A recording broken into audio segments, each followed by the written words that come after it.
रिमझिम बहू, पूरे घर को टिमटिमा दे। दिवाली जैसा दिखना चाहिए, सपने दिखाने वालों की नींद उड़ जाए। इतनी रोशनी कर। अरे ओ टुपुर, पूरी हवेली की बत्ती जला दे।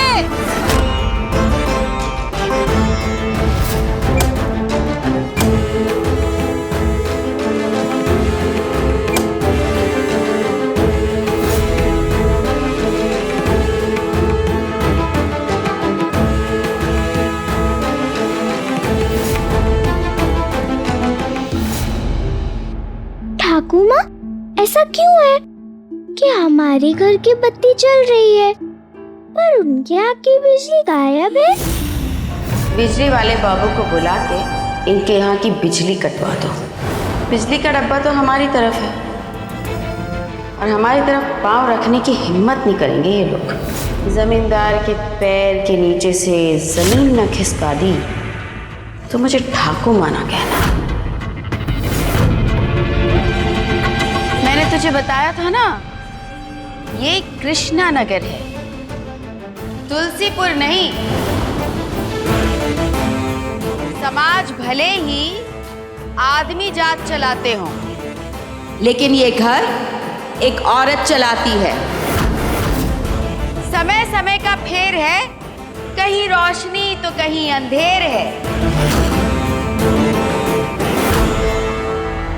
इसका मतलब आपने काटी है वहाँ की बिजली? करना पड़ा बॉन्दिता। औरत और जानवर चाबुक के जोर पर ही काबू में आते हैं। मालिक, बिजली नहीं है, खाना कैसे बनाए? संभल कर। जाने दीजिए ठाकुर माँ मुझे, अरे बाबू को चोट लगी है। रखो बाबू, जाने दीजिए मुझे ठाकुर माँ।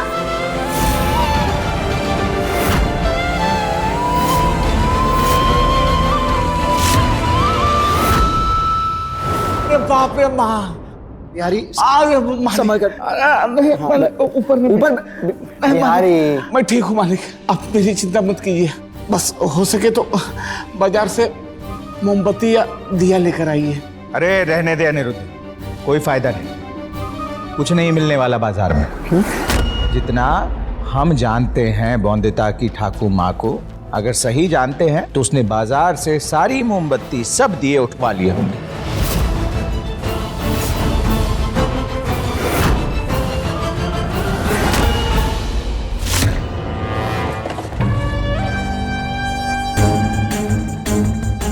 एक भी दुकान नहीं छोड़ी सासू माँ जहाँ कोई मोमबत्ती और दिए बचे हों।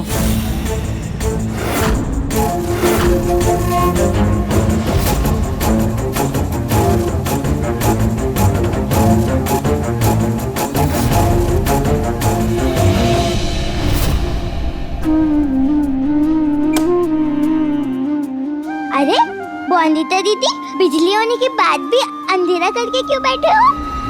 पता है, उस परिवार में किसी को भी आदत नहीं है बिजली के बिना रहने की। अगर वो बिना बिजली के रह रहे तो मेरे कमरे में बिजली अच्छी लगेगी क्या?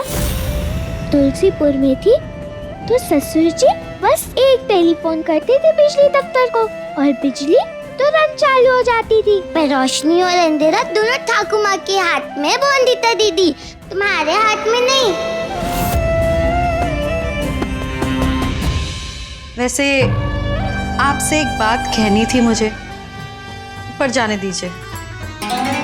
झूठ मैं कहती नहीं और सच आपसे सुना नहीं जाएगा। थोड़ी बात थोड़ी लात, तब समझे औरत जात। अब जब तक मैं उबलूंगी नहीं, तू बरसेगी नहीं क्या? झूठ कहूँ तो जान ले लो मेरी सासू माँ। और सच ये है कि गांव वाले आपके नाम को लेकर तरह तरह की बातें कर रहे हैं। गांव वाले कह रहे हैं कि जब से ठाकुर माँ की पोती आई है, कहीं नाक ना कट जाए दास परिवार की।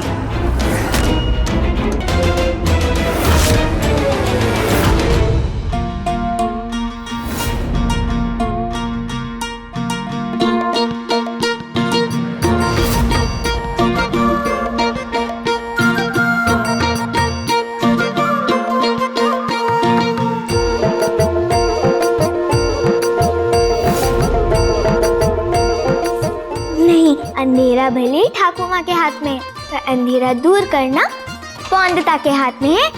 मतलब बस तू एक काम कर, रबड़ वाली चप्पल ले ले, छुरी ले ले और एक लकड़ी ले ले। चल बौंदिता दीदी, वो सब ठीक है, लेकिन अब करने क्या वाली हो? तुक्का माँ ने जो दिमाग दिया है और सखा बाबू ने जो पढ़ाया है, उसका उपयोग करने जा रही हूँ मैं टापुर।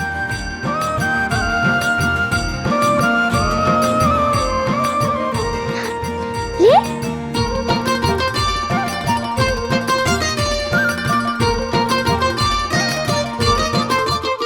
बौंदिता को लेकर तरह तरह की बातें शुरू हो गई हैं कि ना तो वो शादीशुदा है और ना ही छोड़ी हुई औरत,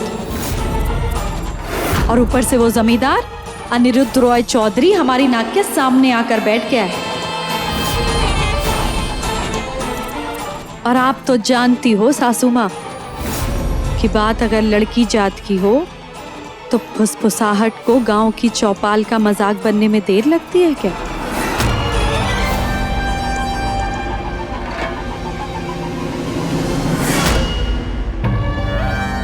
जानती हूँ, घर की औरत घर के मंदिर में रहे तो गंगा जल है, और जैसे ही वो गंगा जल बाहर गली में गिरता है तो लोगों के पैरों की धूल धोते धोते कीचड़ बन जाता है। मैं बौंदिता की जिंदगी को कीचड़ बनने नहीं दूंगी, चाहे मुझे उसके लिए कुछ भी क्यों ना करना पड़े।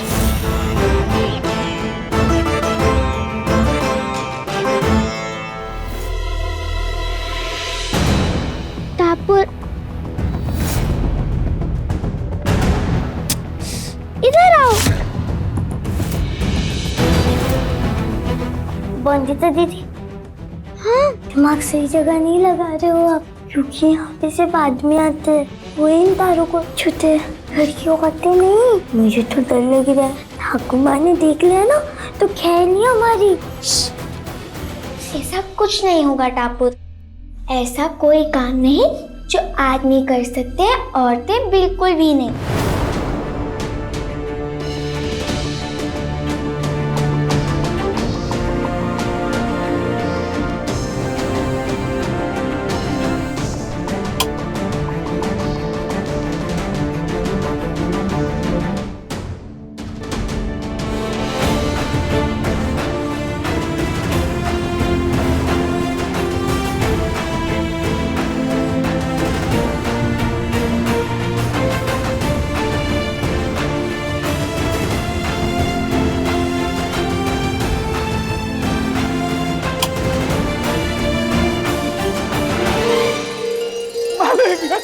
अरे वाह वाह वाह वाह वाह, आ गई बिजली।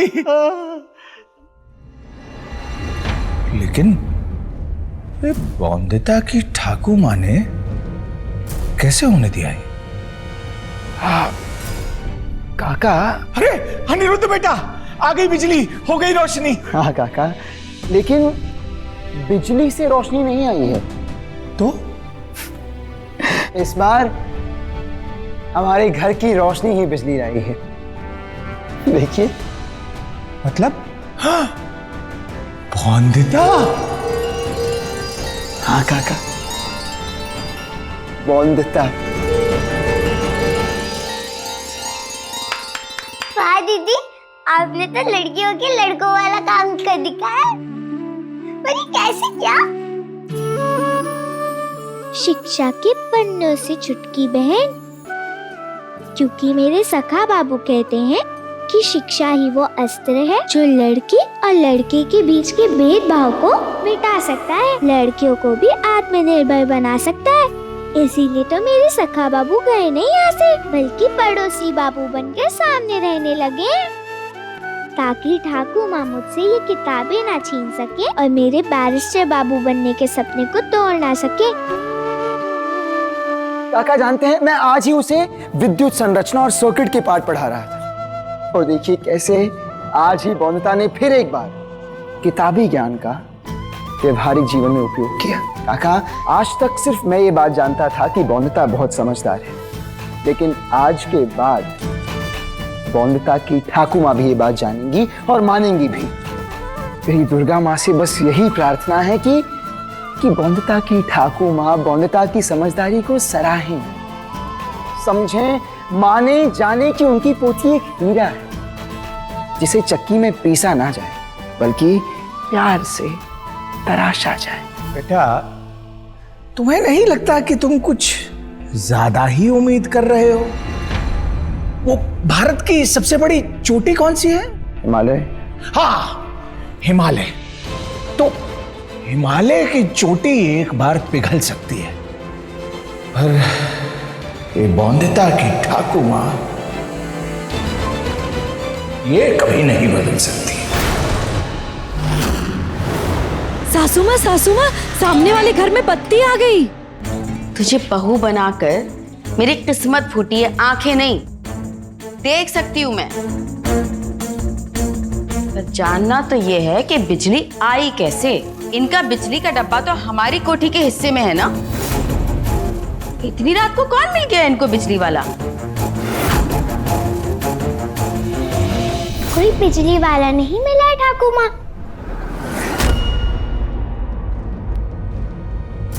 उन कटी हुई तारों को तो मैंने जोड़ा है।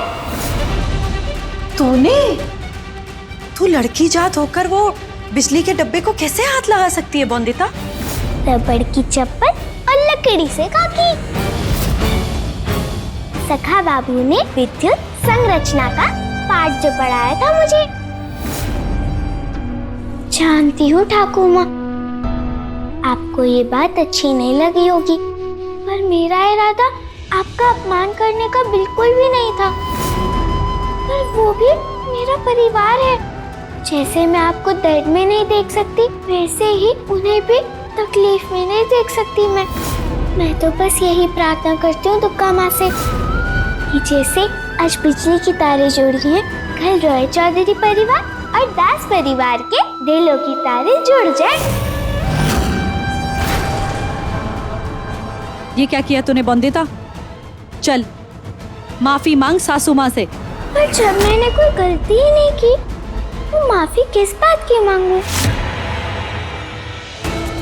मेरे सखा बापू कहते हैं कि गलत करो तो माफी मांगने से हिचकिचाना नहीं, और गलती नहीं की तो चाहे जो हो सर झुकाना नहीं।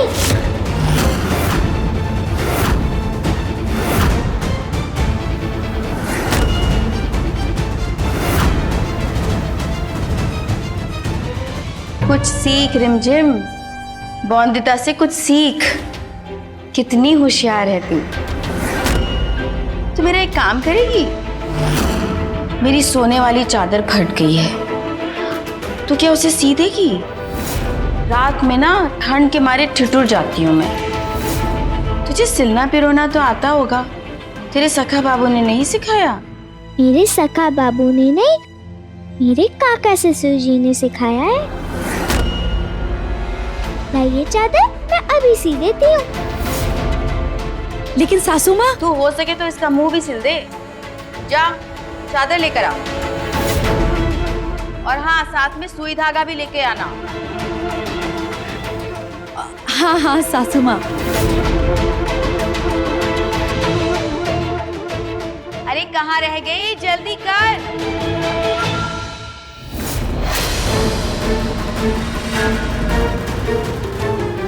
एक काम ढंग से नहीं कर सकती क्या?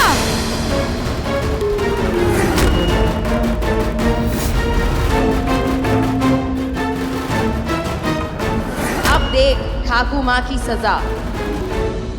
अरे सुई कहाँ गई?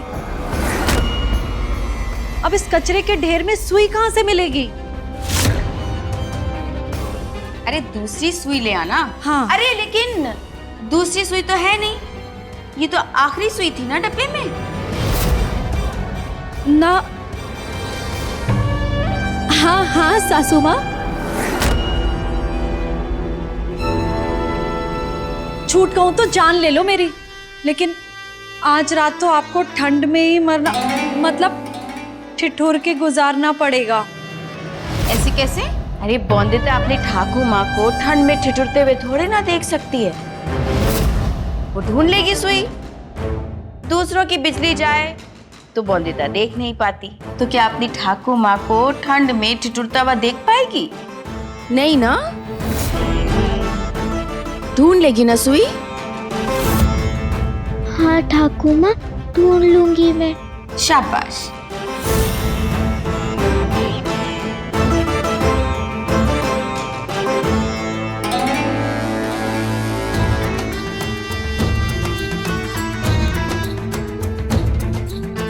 झूठ बोलूं तो जान ले लो मेरी, पूरी रात लग जाएगी सुई ढूंढने में। सासू माँ काम नहीं करवा रही, दंड दे रही है बॉन्दिता को।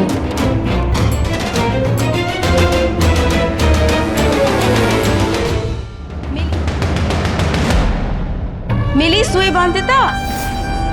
हाँ तो ढूंढ, मिल जाएगी। और ये जो घास जिस डोरी से बंधी थी ना, वो बहुत ही कमजोर थी। मैं नई डोरी ढूंढ के लाई हूं, मजबूत। ये देख।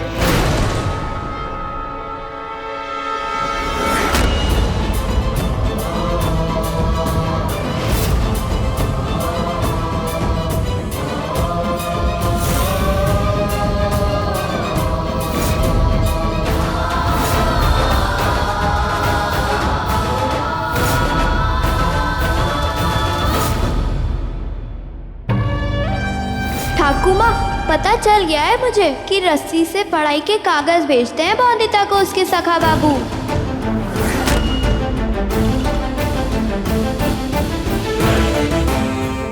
लड़की और पतंग जरा सी ढील दी नहीं, कब अपनी छत से दूसरे की छत पर पहुंच जाती है पता ही नहीं चलता।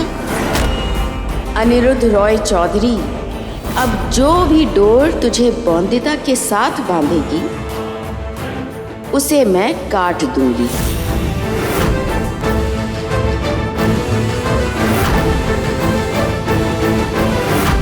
ये तो हाँ, बहुत मजबूत डोर है, चाकू से भी नहीं कटी, कुल्हाड़ी से काटना पड़ा मुझे, पर मैंने भी इसे काट कर ही माना। याद रखना बॉन्दिता, पिद्दी से लड़ने में और जिद्दी से अकड़ने में अपना ही नुकसान होता है। लगता है ठाकुर माँ को पता चल गया है कि सखा बाबू मुझे रस्सी से पढ़ाई के कागज भिजवा रहे थे।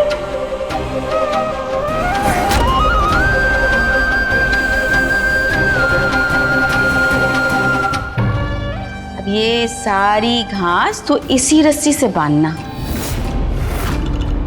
ये अब इसी काम आएगी।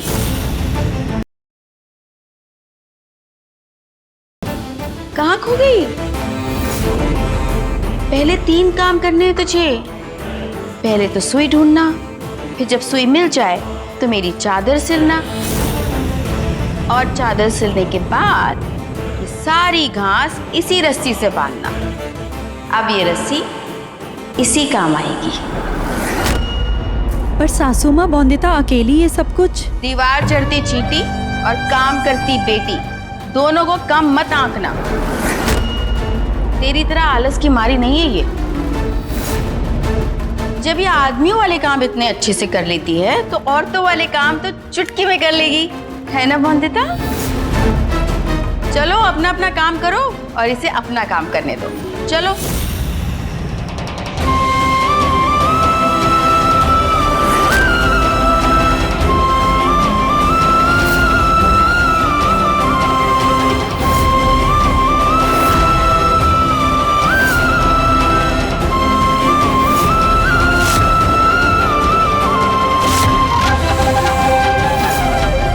ये काम तो मैं कर लूंगी, पर अब सखा बाबू मुझे कैसे पढ़ाएंगे?